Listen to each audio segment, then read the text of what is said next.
que há algumas pessoas ainda na esquerda que não entenderam efetivamente o que está acontecendo, né? O que elas não entenderam, professora? Primeiro, porque eu não acho que é uma derrota do imperialismo. Por enquanto, acho muito difícil a gente ter essa afirmação tão clara, né? Eu acho que a saída dos Estados Unidos não significa derrota, né? Eu acho que é uma interpretação muito equivocada. Eu acho que é lógico que a gente pode dizer que os Estados Unidos está enfraquecido, ele vem se enfraquecendo politicamente, né? Mas derrota eu acho que não, eu acho que foi um acordo ali realizado e essa saída também tem as suas estratégias, né? Eu acho que foi estratégia, eu acho que Rússia e China estão muito cautelosos. Por que, professora, Rússia e China estariam cautelosos? Eu acho que a cautela, na verdade, é justamente esse espaço, né?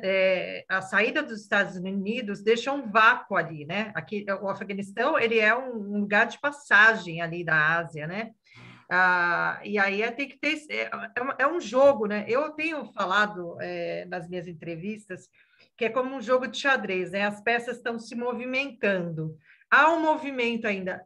A gente não sabe para onde vai esse movimento. Esse movimento pode ir para um lado, pode ir para o outro, mas eu acho muito cedo a gente dizer quem venceu, quem ganhou, quem perdeu, né? Eu acho muito cedo. Precisa decantar um pouco mais tudo que está acontecendo em relação à questão do Afeganistão, do que sair fazendo grandes análises, grandes interpretações. Eu acho que é uma grande furada.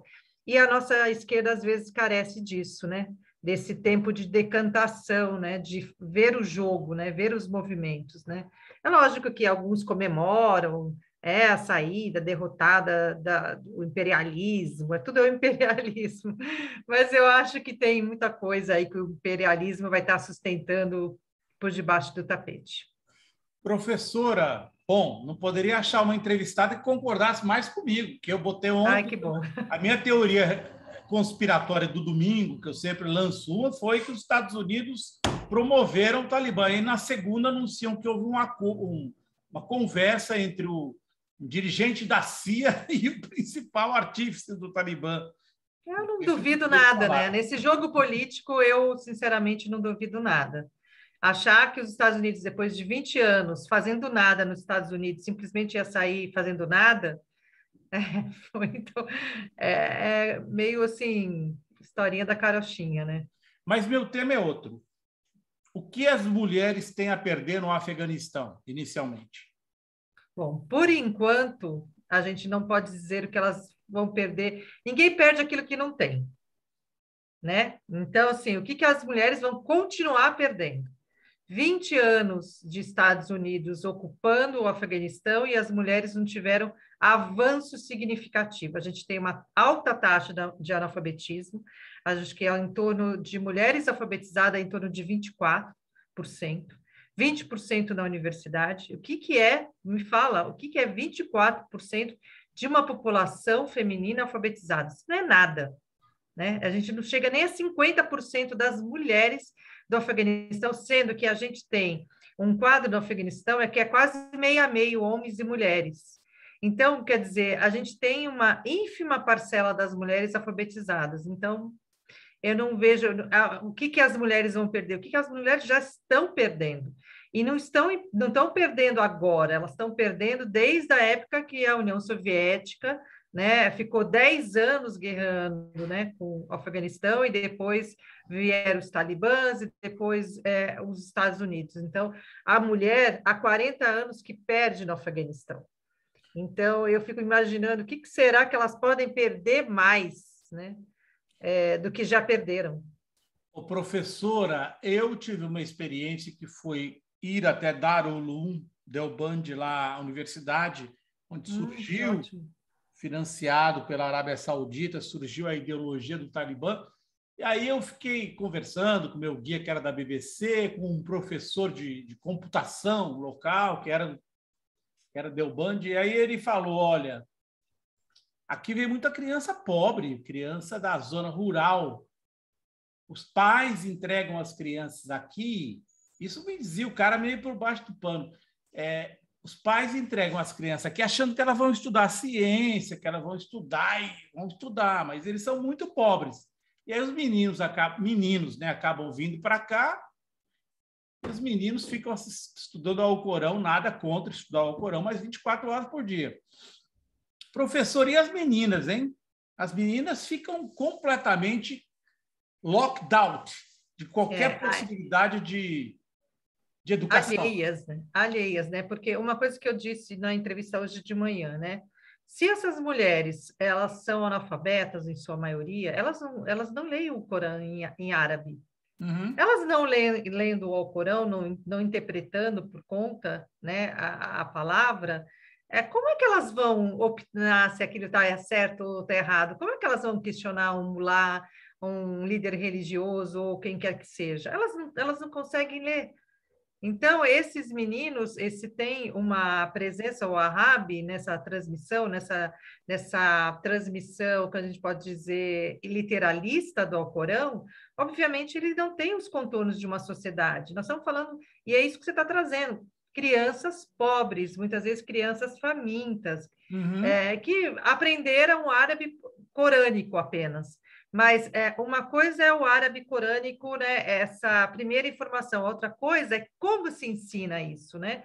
Você pode ensinar a palavra do Alcorão jogando uma pedra, você pode ensinar colocando essa pedra no algodão, numa caixinha, entregando para a pessoa. Quer dizer, há várias formas de ensinar qualquer coisa, né? Qualquer palavra, qualquer texto, né? E eu acho que falta muito isso, né?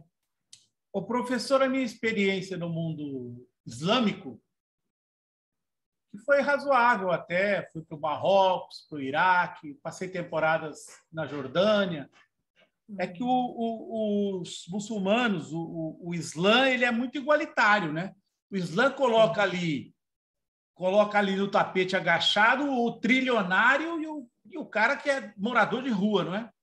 Exatamente, né? Eu tive essa experiência muito forte com o Islã quando eu fiz o Hajj, né? Quando eu fui a Meca, que era uma coisa impressionante, né? No caminho de Meca, de Medina para Meca, a gente faz uma parada, assim, no meio do nada, assim, né? Para fazer oração. E eu lembro que era de madrugada e era um tapete poído, assim. E ali eu olhava para o lado, assim, tinha gente de tudo que é lugar, né? Quando você faz o tawaf também na Kaaba, eu acho que é a mesma sensação. Quem leu a biografia do Malcolm X, né? Aquela descrição do Malcolm X, né, de que o Islã não é negro, não é só negro ou só branco. Você tem gente de tudo que é lugar do mundo, né? Então, essa coisa igualitária, e isso está no texto sagrado, isso é importante, né? A questão da justiça.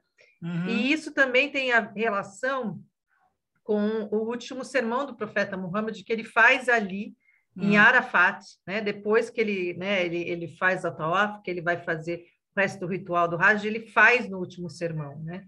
Que uma mulher não tem diferença de um homem, que um árabe não tem diferença de um não árabe, que um branco não tem diferença de um negro. Então, ele já dá os pilares, né, dessa igualdade entre as pessoas e entre os gêneros e entre as classes, né? Ô, professora,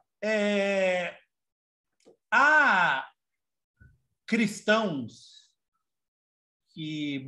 Aí eu vou dizer uma coisa para a senhora segure a onda aí, porque há cristãos que dizem que o que falta ao Islã é uma reforma, como o Martinho Lutero fez no cristianismo. A senhora concorda com essa ideia ou a senhora acha que isso é islamofobia?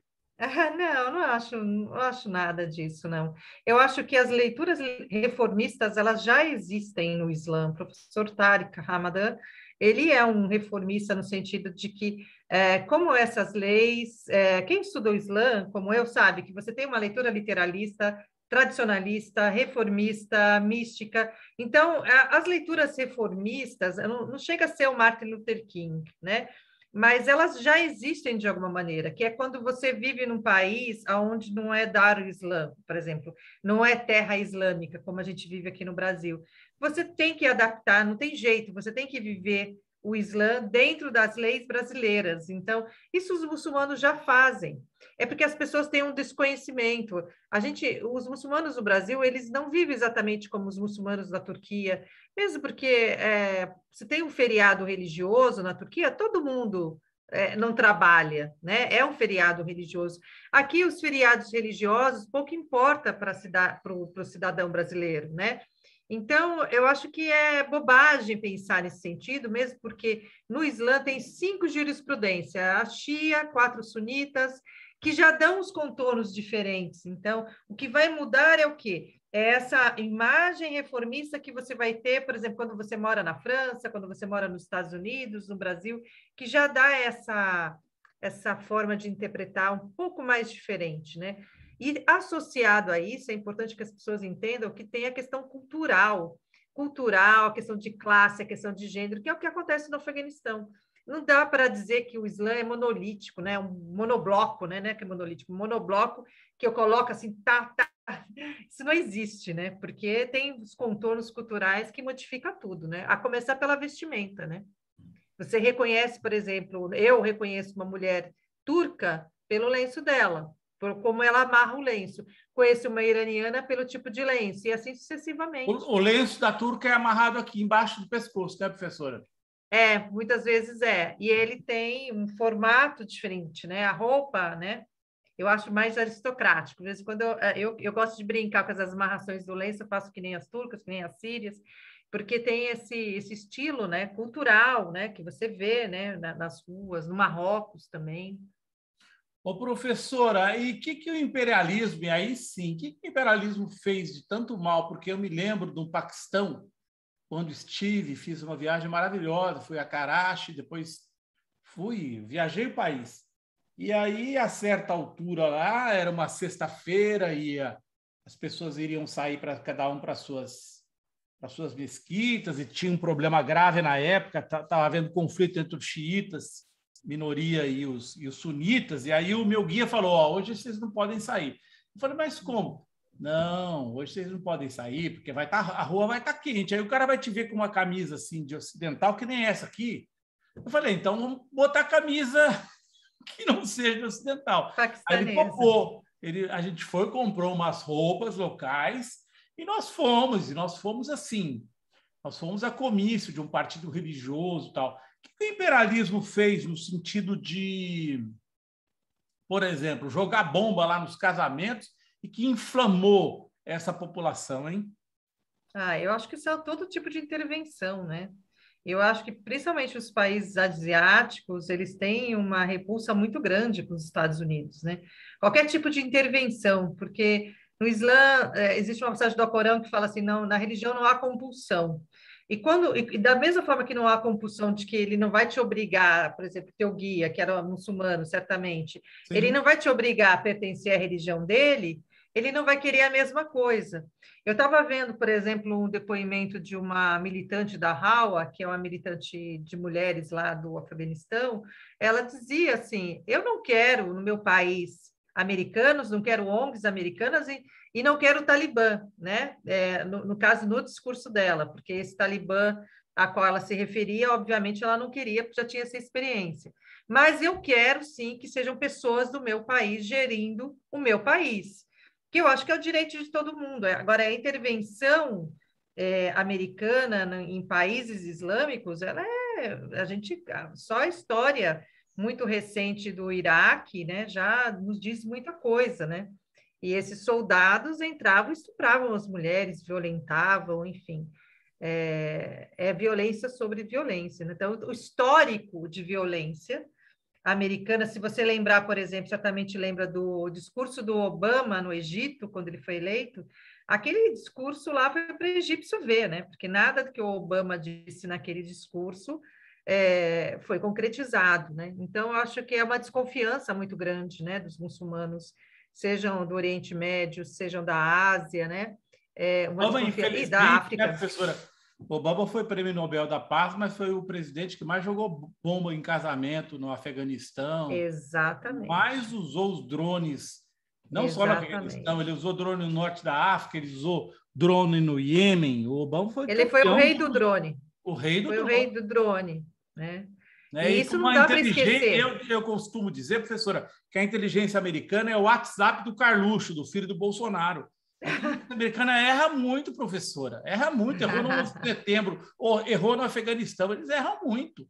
Então, para eles errarem... Eu acho que eles poderiam tomar conta da casa deles, que já estava bom, né? E aí toda a associação desses americanos com o sionismo, né? A gente não é boba, né? Como você pega, por exemplo, o exemplo da Malala? As pessoas falam, as pessoas perguntam, professora, você leu a biografia da Malala? Olha, eu juro que eu tentei, mas eu não consegui até o final.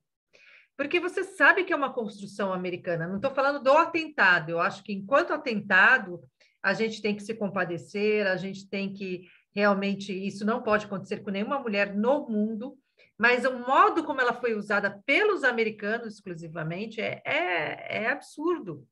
Porque quando eles usam a imagem é para atacar o Islã. E aí tem aquela apresentação que eu assisti uma vez do Zé Arbex, que ele fala assim, olha, nessa mesma região que a Malala foi atacada, 80 crianças foram assassinadas pelos Estados Unidos. Então, assim, não tem sentido. Eu estava vendo um documentário esse final de semana sobre o Afeganistão, eu fiquei horrorizada com as crianças que nascem no Afeganistão nos últimos anos com doenças congênitas, sabe? Sem uma perna, com feridas, e isso é tudo fruto de armas químicas. Uhum. Então, assim, como é que esse povo pode ter alguma consideração pelos americanos? Não pode, não tem condição de ter consideração nenhuma, respeito nenhum, né? Então, dá para entender bastante a respeito disso, sabe? Professora, eu não quero, porque o Brasil também, se a gente olhar o número de mulheres do parlamento brasileiro, dá vergonha.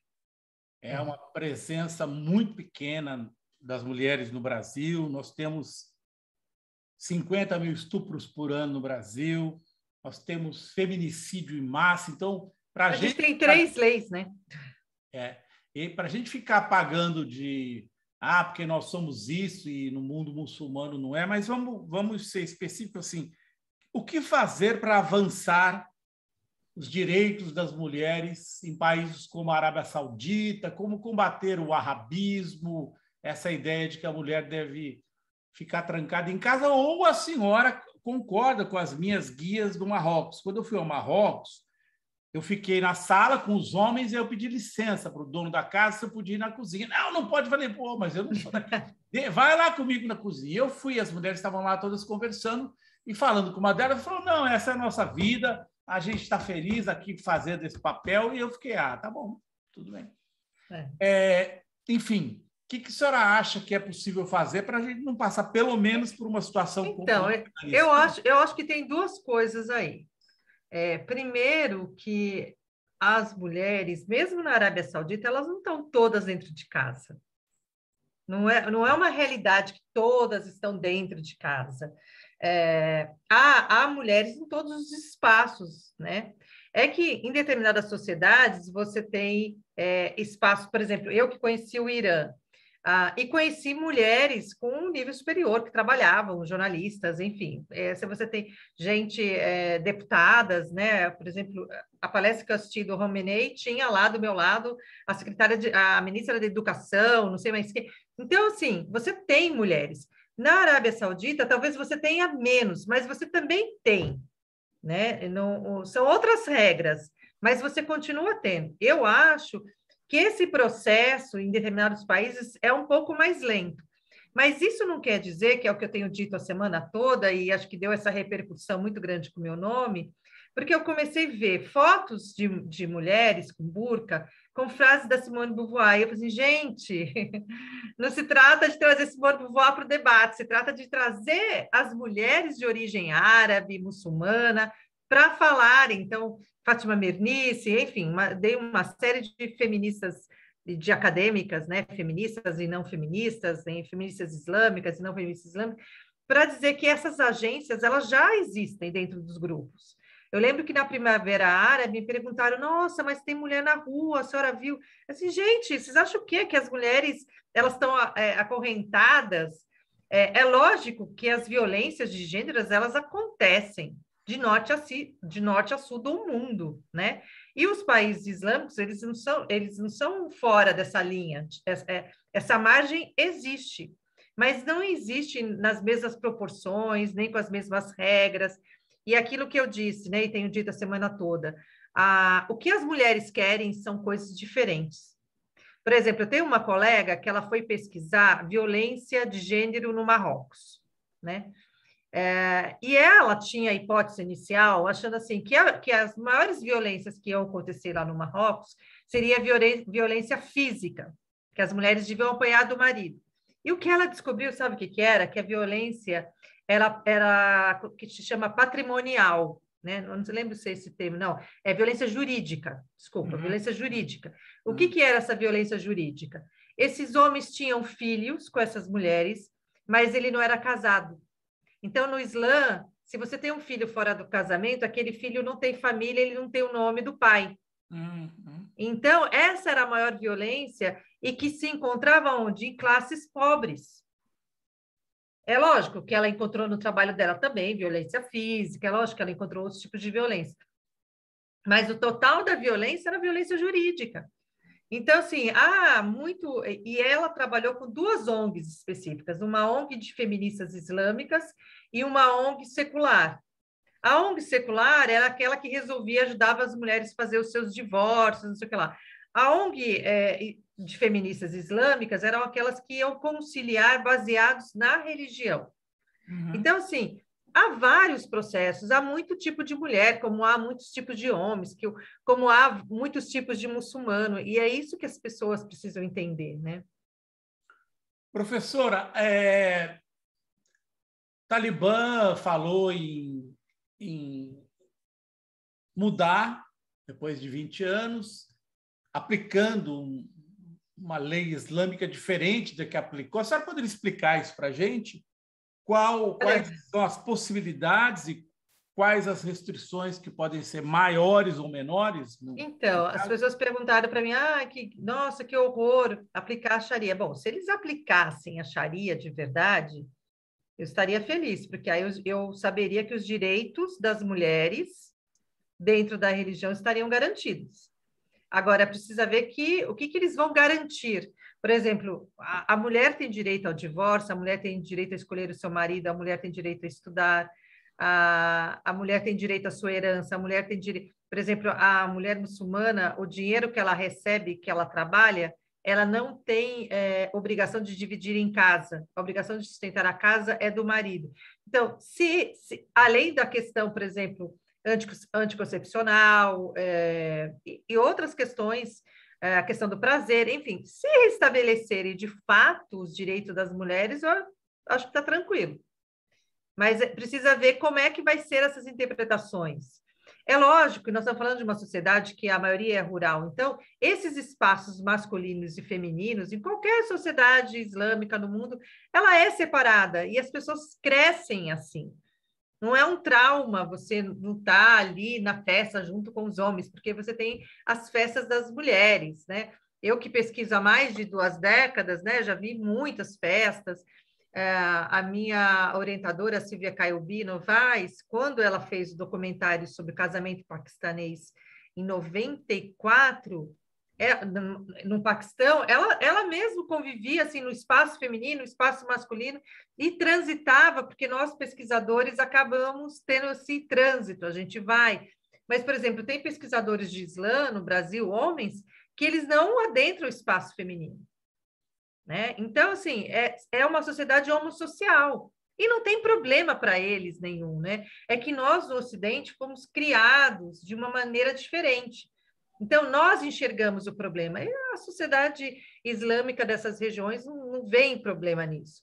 No Brasil, é muito atenuado essas questões, sabe? Ô, professora, tem diferença? A senhora mencionou o Irã, que é um país que as mulheres ascendem, trabalham, fazem tudo, participam do parlamento. Eu acho que, inclusive, depois vou pesquisar mais do que no Brasil, que são os xiitas.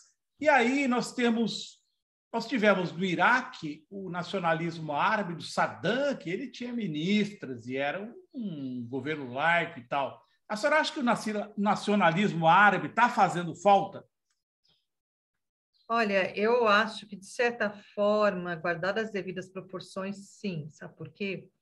Esses países todos, vamos pegar o Iraque, que acho que é um bom exemplo disso. O que que era o Iraque que o Saddam Hussein sustentava? Porque vamos combinar, né?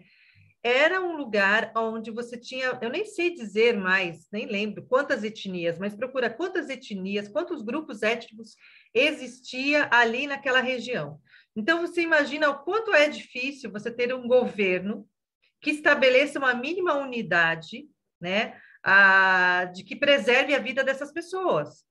Porque essas pessoas são muito diferentes, de dialetos, de costumes, muitas vezes de religião, porque você tinha os curdos ali juntos, que Uhum. muitos não tinham religião. Então, assim, são grupos étnicos que, se você não tem um governo que estrutura aquilo tudo, você desmonta aquilo, né? Eu não consigo nem imaginar.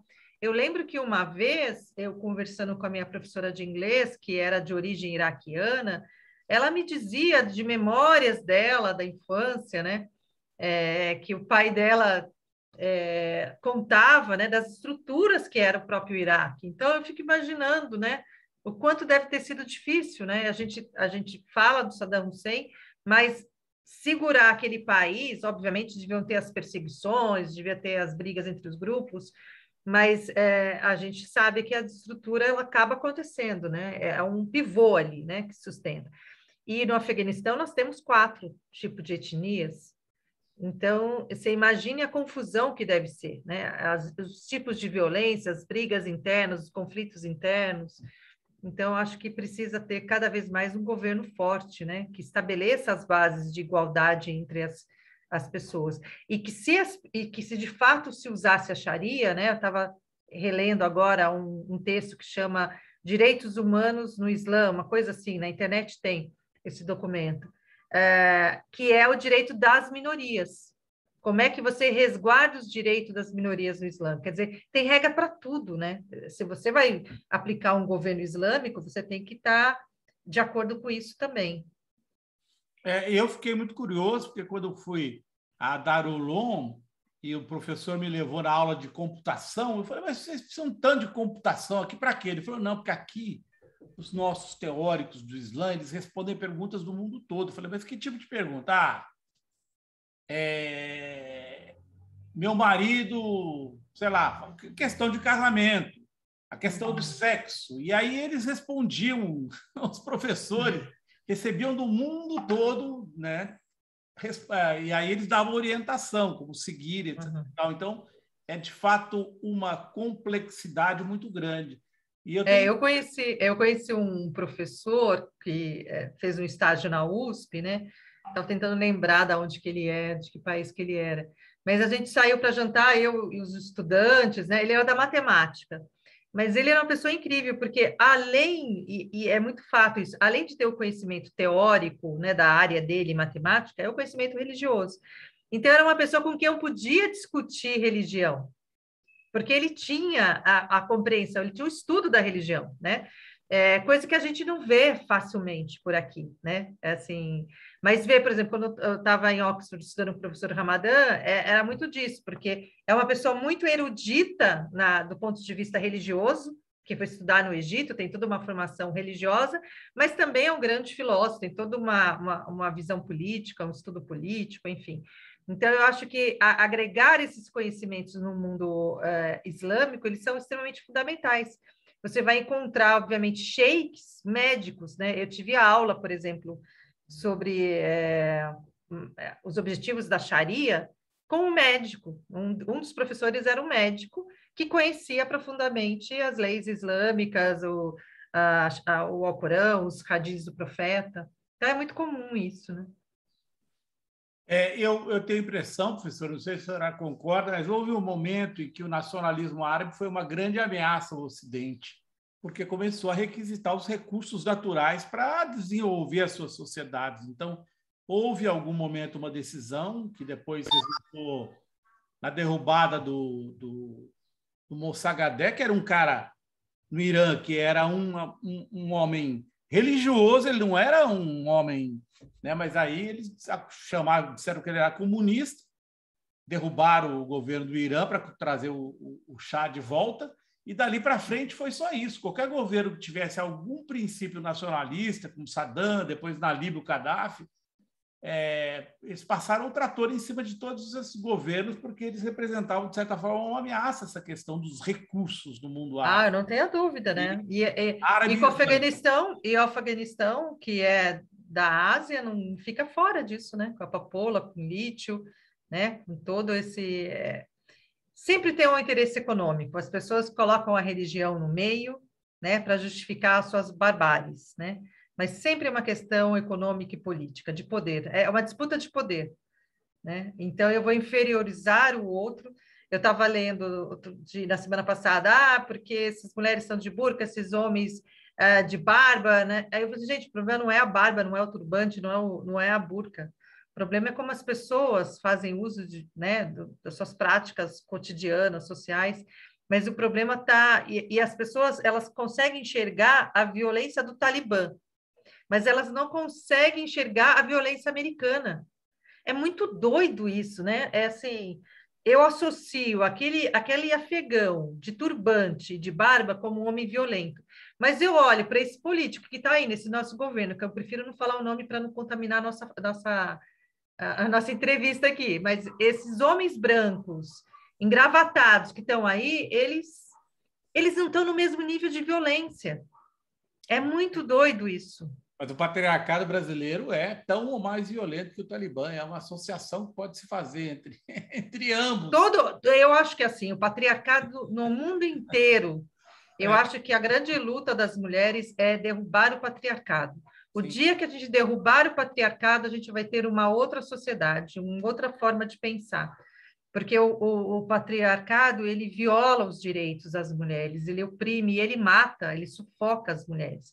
Quando a gente conseguir tirar ele de cena, e aí esse novo homem, eu estava, um tempo atrás, eu estava conversando com os meus filhos, eu tenho filhos homens, né? E filhos já adultos, né? E um deles falou para mim, mãe, um homem de 50 anos é um homem com 50 anos de machismo nas costas.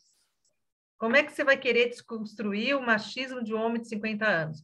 E aí eu fico imaginando, é isso, né? É uma sociedade que passou a vida inteira favorecendo os homens e dificultando a vida para as mulheres. Então, imagine isso com a instrumentalização inadequada de uma religião, seja ela qual for. Né? Isso potencializa. Professora, a arquitetura é uma arquitetura patriarcal, machista, que isola as mulheres, não deixa as mulheres conversarem nos quintais umas com as outras. Isso seria uma grande defesa se as mulheres tivessem uma comunicação direta umas com as outras, dizendo, esse cara está batendo em mim aqui, esse cara está me oprimindo. Mas você quer ver uma outra... A arquitetura é assim. Mas você sabe qual foi uma outra violência que se faz com as mulheres? É dizer que as mulheres não conseguem ser amigas. Isso é uma coisa, é um discurso construído, né, a ponto de muitas mulheres acharem que não é possível ter uma amiga mulher, porque ela vai estar sempre competindo com a outra. E isso é uma construção social, né? Esses discursos, as narrativas são construídas. Então, eu posso ser mulher de lenço, a outra pode ser mulher de biquíni, a outra pode ser mulher negra, a outra pode ser mulher oriental, enfim, não importa, né? E podemos ser amigas e podemos estar na luta. É lógico que as lutas são diferentes, né? O que desejo eu aqui no Brasil, que é derrubar esse governo, não é necessariamente o que está uma mulher hoje lá no Afeganistão com a mesma história, ou com a minha mesma posição social que eu. Talvez ela queira uma outra coisa, mas eu preciso ter essa escuta ativa para saber o que ela deseja, né? Finalmente, professora, eu queria que a senhora recomendasse para as nossas leitoras algo sobre leitores também, não vamos discriminar os homens. Não, de jeito nenhum. Uma leitura sobre o Afeganistão, que a senhora, de uma feminista afegã que a senhora admire e acha importante, especialmente nesse momento. Eu acho que a gente tem que buscar o site do Haura. Eu tenho um livro que eu li, uma indicação há 3 anos, né? Muita coincidência que eu recebi de uma beduína, indicação se chama Por Debaixo da Burca. É de uma psicóloga chamada Anne alguma coisa. Eu postei no meu Instagram, tá lá. Assim, eu achei muito interessante Por Debaixo da Burca. Você coloca Por Debaixo da Burca, que esse livro está em Ribeirão Preto, está na minha casa de lá, não está aqui em São Paulo. Não eu mostrava. Mas é interessante porque ela conta a construção da Hawa, que é esse movimento de mulheres afegãs, e como elas tiveram o apoio das mulheres no Paquistão. Desde pegar a câmera de vídeo, colocar embaixo da burca e filmar as realidades. Então, é muito interessante esse livro. Assim, acho que dá para contar um pouco de como essas mulheres são guerreiras, elas têm, sabe, uma potência muito grande pela luta das mulheres, né? E sempre a luta de alfabetização, a luta da questão econômica, de fazer com que as mulheres também ganhem o seu próprio dinheiro. Nós estamos falando de um país miserável. Os Estados Unidos deixou o Afeganistão numa miséria. Por isso que eu acho que não vai ser fácil, nada fácil para o Talibã, porque um país miserável, ele vai gerar muito conflito interno, né? E externo, certamente, né?